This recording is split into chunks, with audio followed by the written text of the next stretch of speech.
This is the story of Chuck Torrance, an electronics engineer who achieved great success after his military service through some of his patented gadgets. Chuck is a man of principles, honesty, and deep self-respect. Chuck first met Sally Gil Martin at a company party where a misunderstanding initially created a rift between them.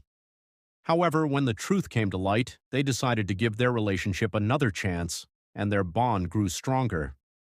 Eventually, Sally and Chuck got married, building what seemed to be a promising life together.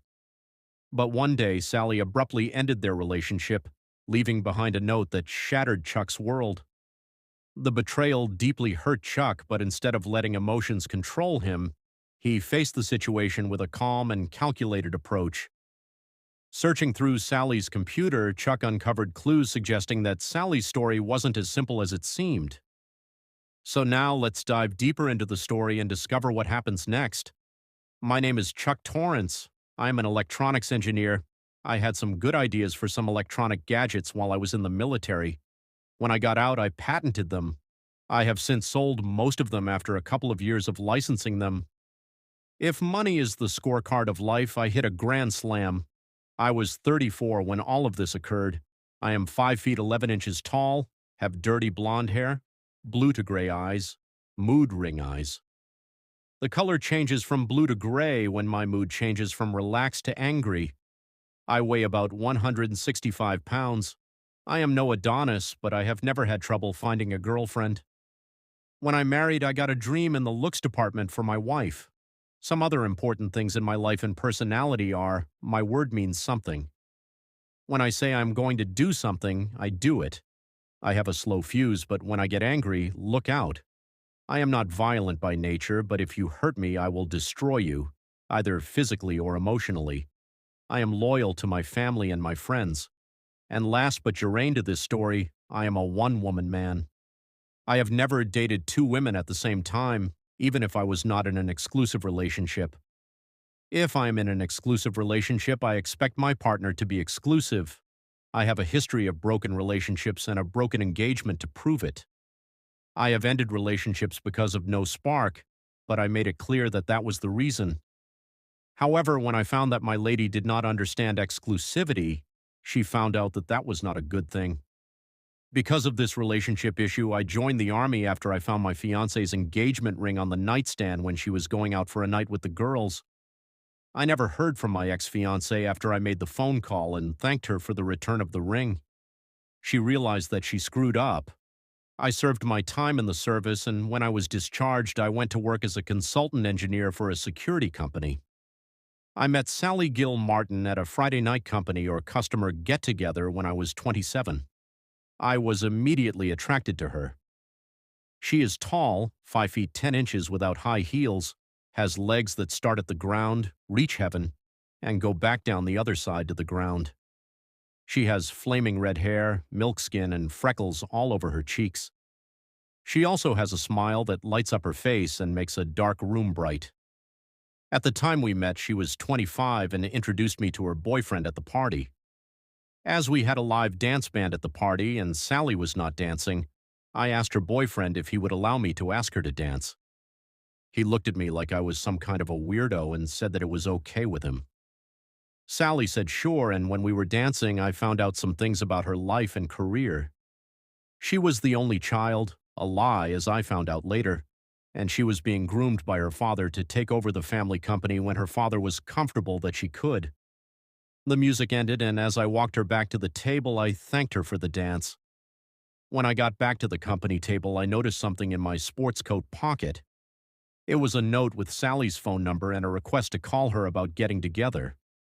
As she had taken the time to identify her boyfriend, I was not pleased. I got up and walked over to the table and put the note between Sally and her escort and said to Sally, "No thanks, cheating is not my style." Then I turned and walked out of the room, got in my car, and went back to my apartment. I got back to my place, changed into a set of scrubs that I called my grubbies, had a beer, turned my phone off, and went to bed. Saturday, the day after, I plugged the phone back in. It started ringing immediately. When I answered, it was my boss, Jack Dodo, and he was angry. "What happened last night?" You danced with Sally, then came back to the table, and I lost track of you. I explained that Sally had introduced her escort as her boyfriend and then slipped me a note with her phone number on it and a request to get together with her. I went on to tell him about my personal relationship philosophy. He came back with, Gil Martin Industries is one of the company's largest customers, and Mr. Gil Martin is angry at what you did. We need their business, and Sally will someday run that company. If you do not make an apology to her, you will never be promoted in our company, and if we lose them, you will be fired. Did I mention that? Don't respond well to threats. I came back with a sarcastic, Fine, I am putting you on notice that I have my resignation on your desk Monday morning. I will toe the company line and I will do everything in my power to perform in my current position, but I will not apologize for my personal belief system. If you fire me, fine, but I will consider the non-compete clause in my contract null and void. I continued, if it will help the company, I will go and explain to Mr. Gil Martin what happened and what I believe in. I will not apologize to the lady. Jack replied, I do not want to lose you, damn it. You are the best engineer we have ever had. I will call Mr. Gil Martin and tell him what you just told me.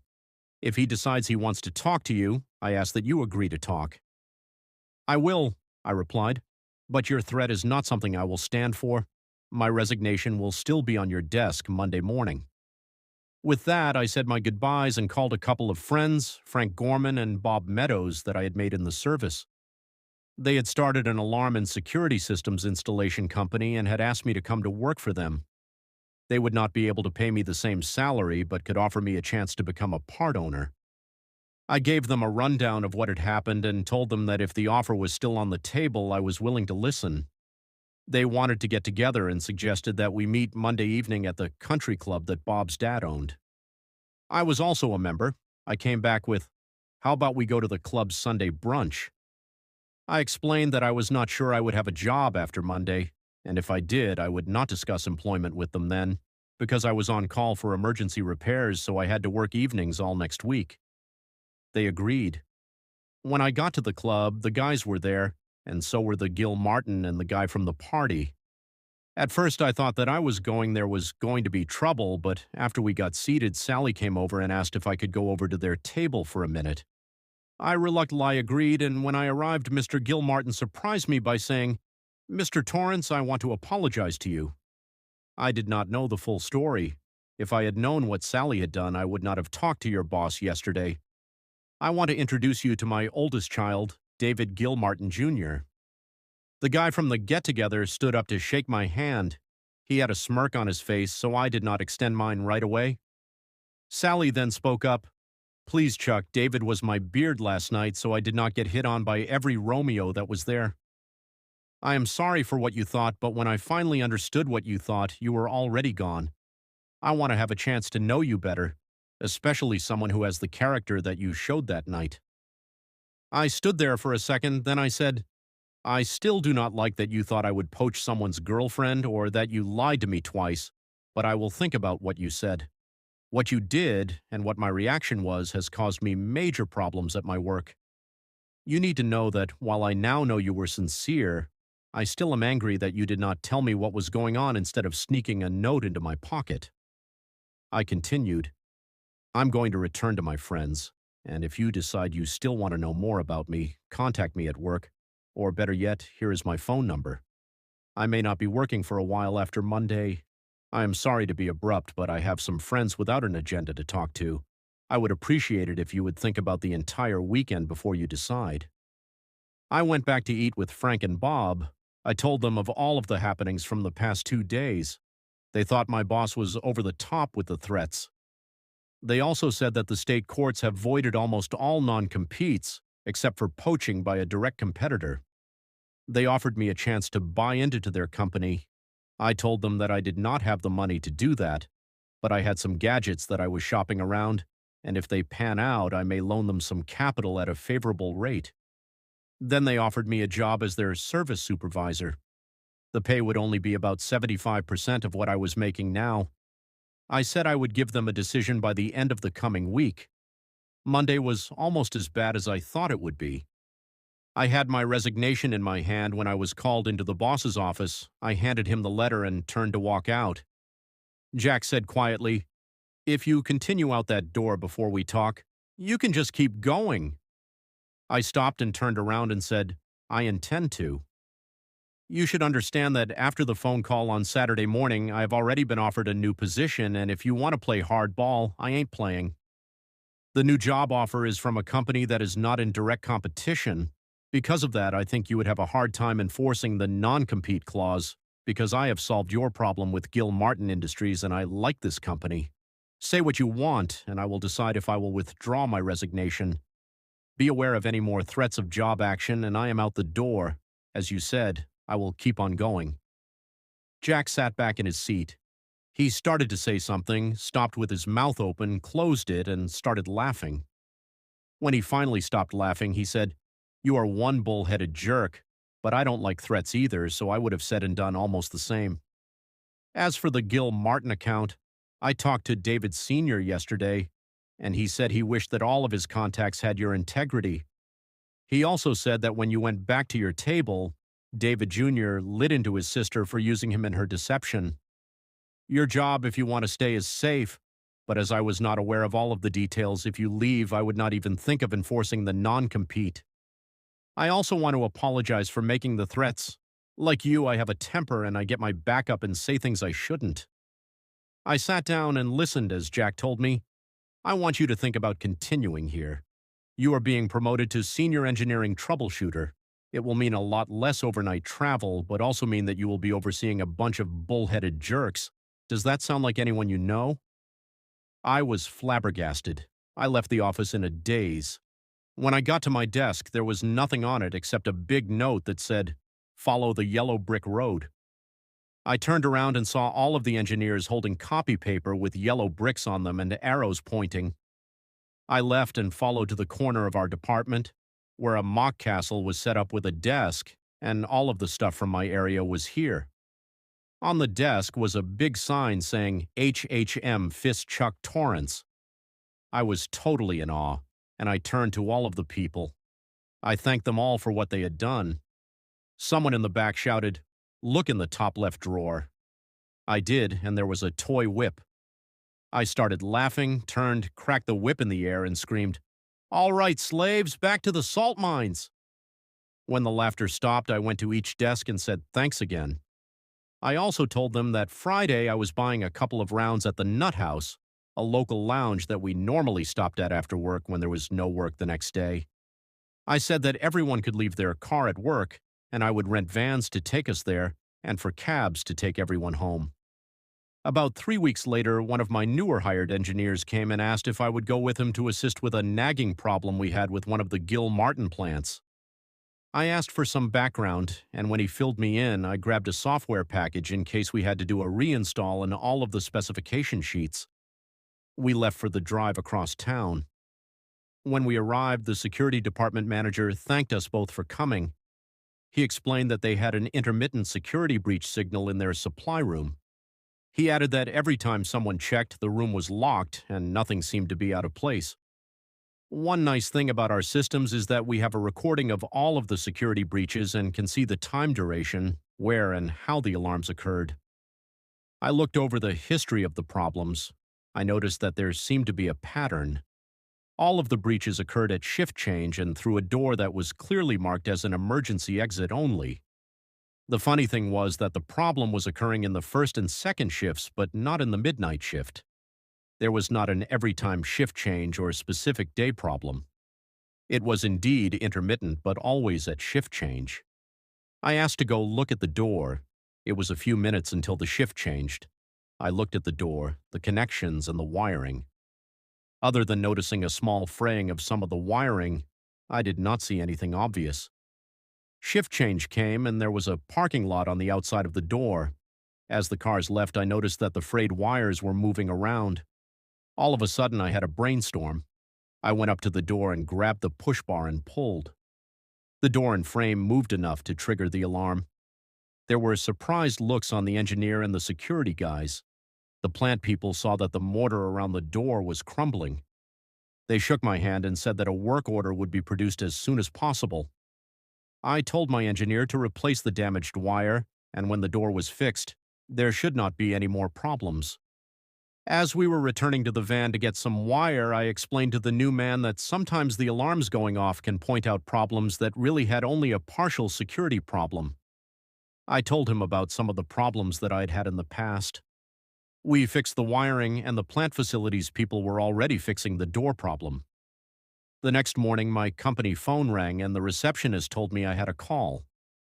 When I picked up the line, the call was on. It was Sally Gil Martin. She thanked me for solving the problem. I deflected the praise to the quick repairs when the problem was identified.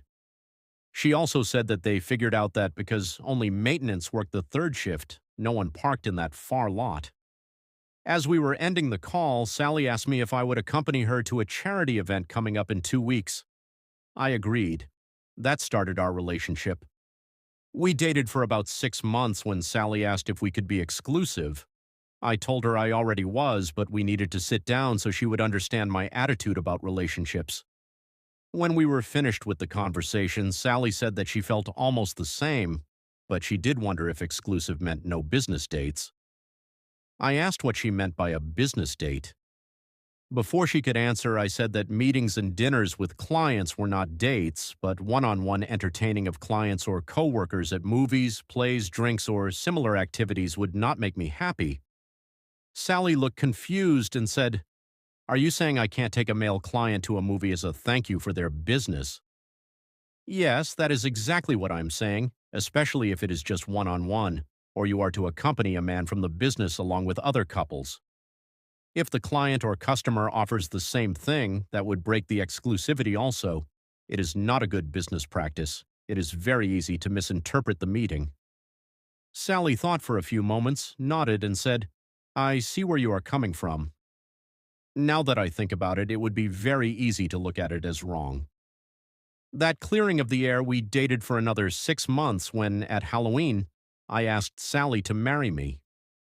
She laughed at my choice of days and said, "Of course." She said that we could set a date for early the next spring. Because of our apparent differences in worth, David Sr. insisted on a prenup.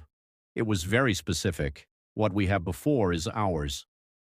If we divorce, what we accumulate we would divide equally, except in the case of adultery or abuse. Then the injured party gets all of the accumulated worth.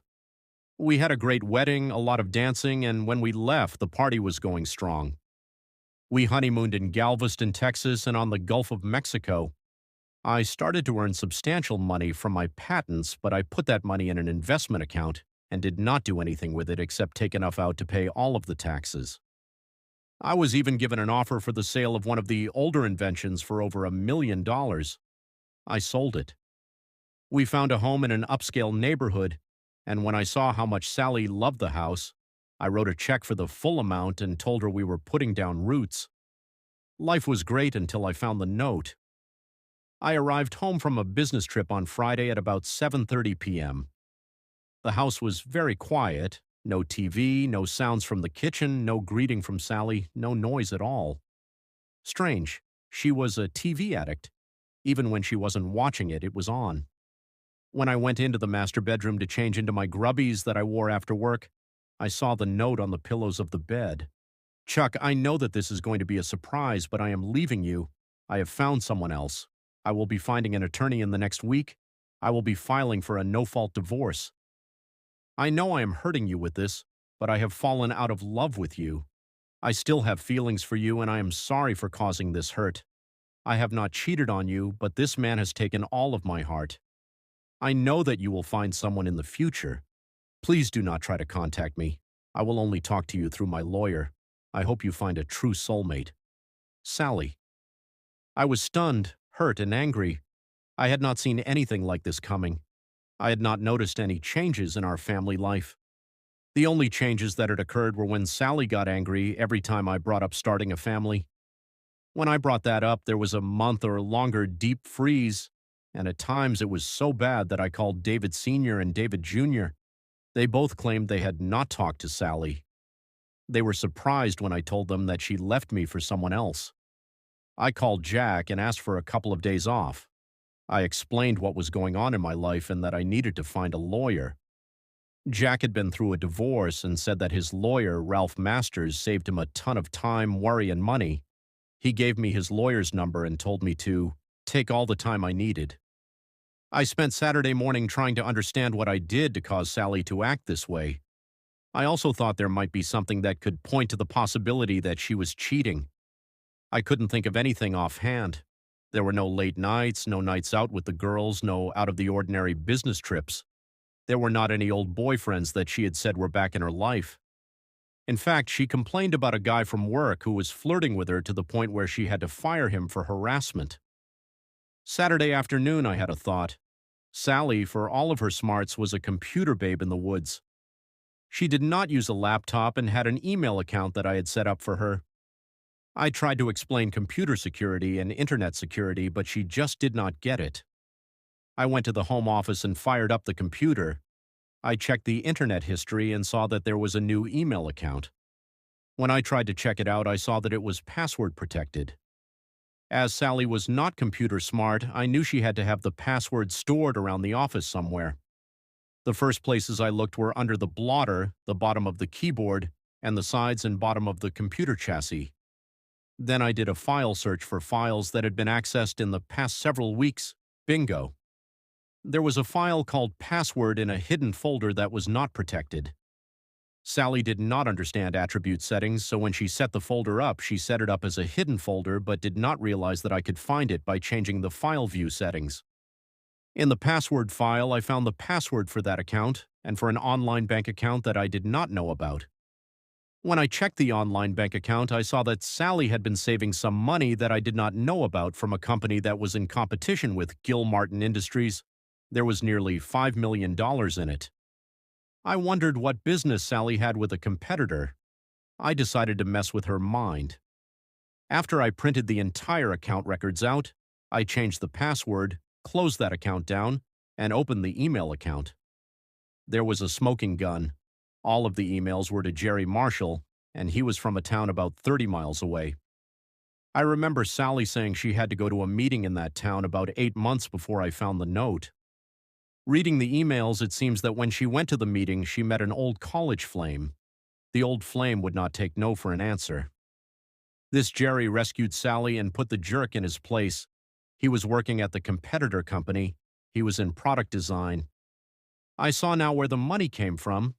This guy was paying Sally to spy on her company for new products and potential products. She had sent several hundred files from her office computer and from our home computer. Then there were the messages describing the afternoons that she took off to join him in hotels and motels for intimacy.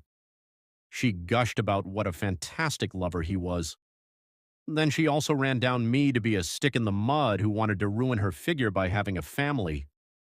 She also sent him nude selfies from her phone that she downloaded and then deleted after she sent them. In one, she had taken a picture of fluid running out of her body and attached a note saying, "Look at what you did to me. I love it."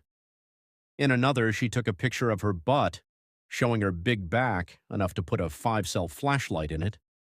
That one was captioned, "Your big tool destroyed my back." It did fit like you said it would. There were pictures of him showing his face and some of his nude body. He also thanked her for helping him in his job. So much for not cheating on our marriage.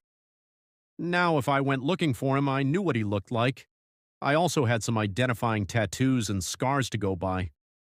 I printed out all of the emails and separated the ones that were about her stealing secrets from Gil Martin and copied them to give to David Sr.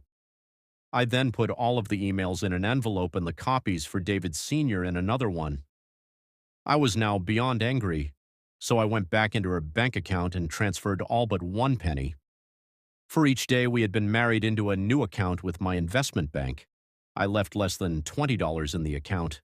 If the account came up in the divorce, I would give it back, but after seeing what she thought of me, I was going to countersue for adultery. It was still early in the afternoon, but after all of the shocks, I was exhausted. I made myself a sandwich and went to bed. I slept for almost 14 hours, and when I woke up, I saw that it was about 7 a.m. I made myself a big breakfast. Around 9, I called David Gil Martin Sr. and asked if he could meet me at the club for lunch. I told him it was very important and it concerned his company. He agreed to meet but said to make it an afternoon, and he would be bringing David Jr. with him because it would concern him too. I said that was fine and agreed to 3. I then called Jack back and asked what he would recommend that I bring to the meeting with the lawyer. He gave me a list of financial documents and said if I had anything that could be damaging to her suit, whether in writing or pictures, to bring them too. I finally called Frank and Bob and asked if they had a computer geek who could recover deleted files. Bob said he could and would come over as soon as he finished breakfast. When he showed up, he recovered all of the pictures and also about 50 more of her that she apparently did not send to her boyfriend. I had Bob print them out. Then I had a very nasty thought. I asked Bob if he could break into a Facebook account. He said no, but he could get into an account and get a friends list. I told him, do it, and I gave him Sally's Facebook password from her password file. When he got into the account, he decided to print out the entire list of friends. I told him to shut everything down as I had not decided what I was going to do yet. I just wanted ammunition when I went into negotiations during the divorce. The meeting at the club went about as I expected. At first, there was denial that Sally would do something like that. Then, when I mentioned the name of the company, the light bulb moment came. David Jr. remembered that several of the products they were planning to market suddenly were brought out by the other company. Then I showed them the emails with the stolen files attached. They were shocked. I asked if they wanted anything else from me, and when they said no, I left to return home. Monday morning, I called the lawyer's office, and he had an opening the next day.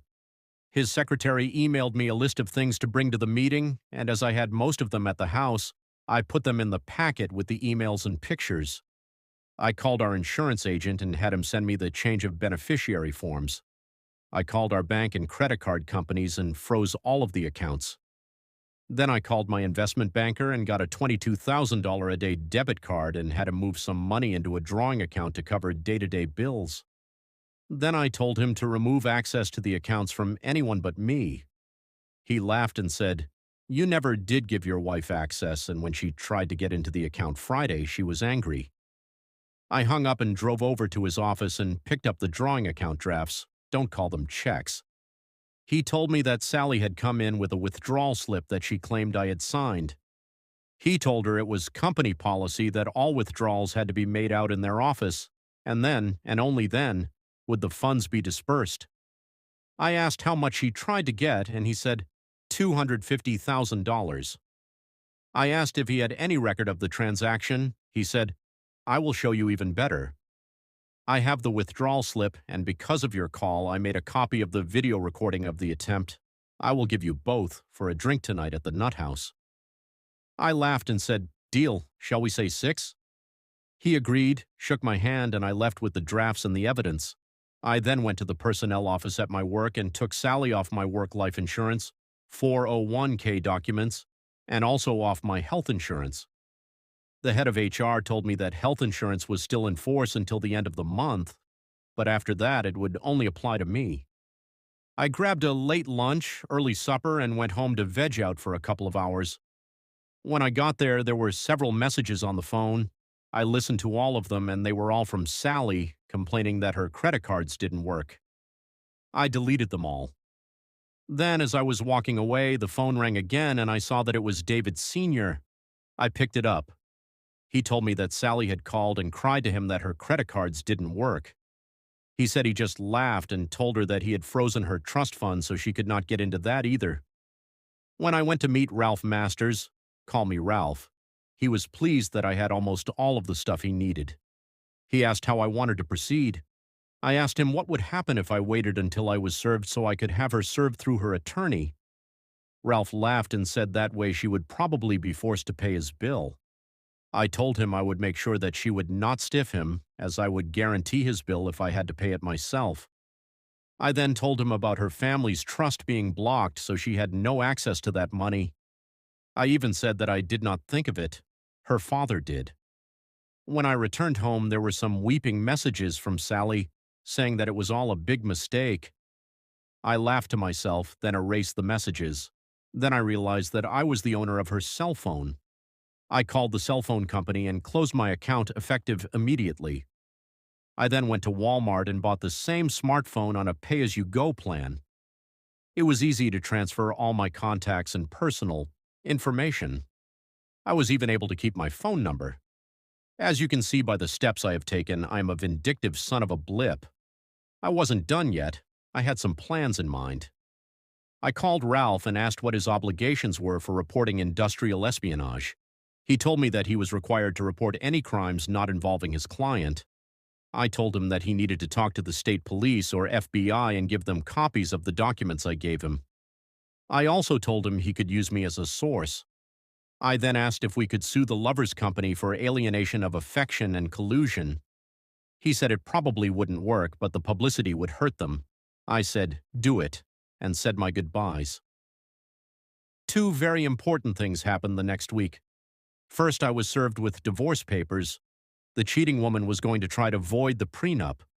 She wanted half of everything we had, not just accumulated in the marriage. She also wanted $2,500 per month for spousal support, the house, half of my 401k, and for me to carry her on my health insurance. The next thing that happened was that the FBI contacted me. Their agent, Agent Claiborne, said that they appreciated my willingness to help. They cautioned me that the company they were after was into a lot of illegal stuff, including money laundering. They told me that if they perceived there was a threat to me, they would supply a protective detail. I mentioned that if I was in that much danger, would they please bug my phone and my cell? He agreed and set up a time for their techs to come to the house and set up the equipment. He also asked me to wear a small pocket-sized recorder. I agreed and asked if I could come in and get the device first thing in the morning. Then they surprised me by asking who my wife's lawyer was. When I told them, they informed me that the lawyer was a known mouthpiece for several of the principals involved in this whole debacle. I called Ralph and told him I had been served. I also told him that she was going for blood. He advised that we were now in the catbird seat. Then I told him that she was after the prenup, and that would stop all of her requests. Ralph asked me to bring a certified copy of the prenup, and also told me that he had contacted both the state police and the FBI. When I laughed, he asked what was funny. I related the call from the FBI. I also advised him to be careful because it was now more than just a divorce. I gave him my FBI contact's name. I got the wire then. I was told that Ralph had contacted them. Unfortunately, because he is a lawyer, they could not bug his office phone. However, Ralph installed a personal recorder and promised to give them a copy of any threats he received. Boy, things were getting complicated. As I left the FBI office, I was roughly bumped and knocked down by a man moving down the street. He turned and said loudly, "Watch yourself, jerk." I checked the recorder and it was still there. When I checked my other pockets, I found a note tucked into one of them. I touched the note but did not remove it from my pocket. I immediately returned to the building and met with my contact. I told him that I had been slipped a note as I was leaving the building and assaulted. Agent Claiborne called his forensics techs and they removed the note with tweezers. The note was a direct threat. It was on a type of paper that wouldn't allow for fingerprint recovery and was printed on an old-school dot matrix printer. Unless they recovered the exact printer, they could not prove who or where it was printed. I was immediately assigned 2 agents as a protective detail. The forensics tech asked for my car keys and parking ticket.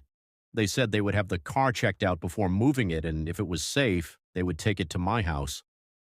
The 2 agents, Jane and Steve Winslow, told me they were twins, and they looked like it. The agents took me down to the building's garage and into an armored van. As we left the building, there was an explosion from the public parking garage where my car was parked. The Winslows immediately called for an update. They were told that the car had been rigged to explode. It was remotely triggered when the technicians approached it and used the key fob to unlock the doors. Luckily, they were wearing armor, and most of the blast went downward. The techs had some cuts, bruises, and ringing ears. They caught the trigger man as he tried to drive out of the garage.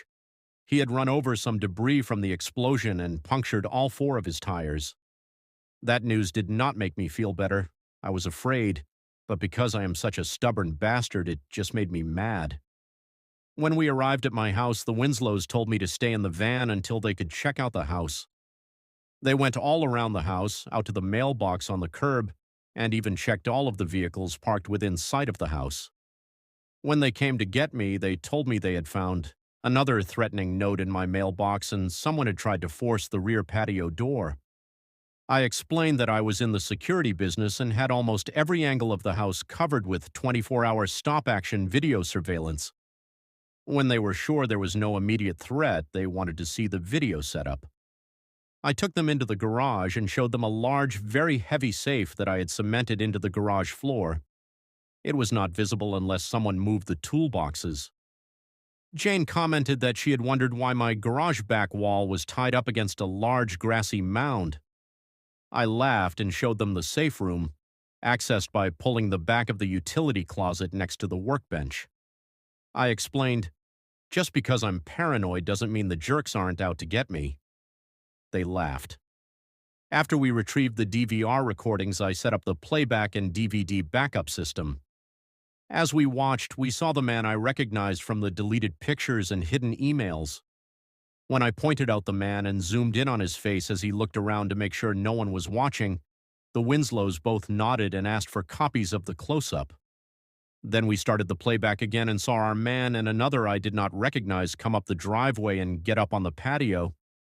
They tried to pry the patio door open. When that didn't work, they tried to break the door glass to gain entrance. That didn't work either. I started explaining to the Winslows that the frame was high-carbon hardened steel and the glass was bullet-resistant Lexan. Again, when the laughter stopped, I started with, "Just because," and the laughter started again. After I made all of the copies, the Winslows talked me into going to one of their safe houses.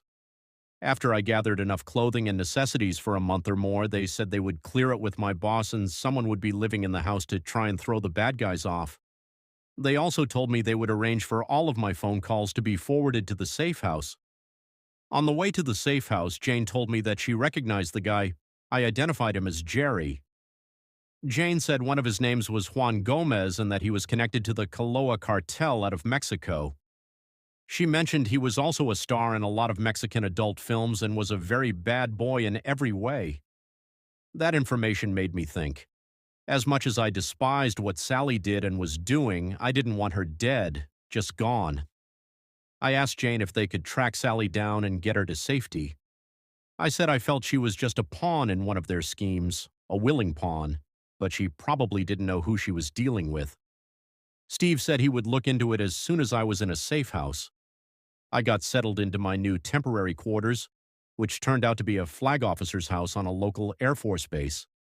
The house was a 4-bedroom, 2-story home with very secure access. You had to pass through the main gate, a secondary gate at the entrance to the officer's country, and then a sentry at the road entrance to the flag quarters. There were 2 agents in the house and 2 more in the garage, which had been converted into an electronic surveillance shack. I felt very safe, but I took the agent's advice and did not go outside. About a week later, Steve Winslow came to the safe house and told me he had very bad news. He took me into a bedroom, closed the door, and said, "There's no easy way to say this. When we tried to rescue Sally, there was a gunfight. Jane was wounded slightly, but as she was moving Sally, Sally was shot.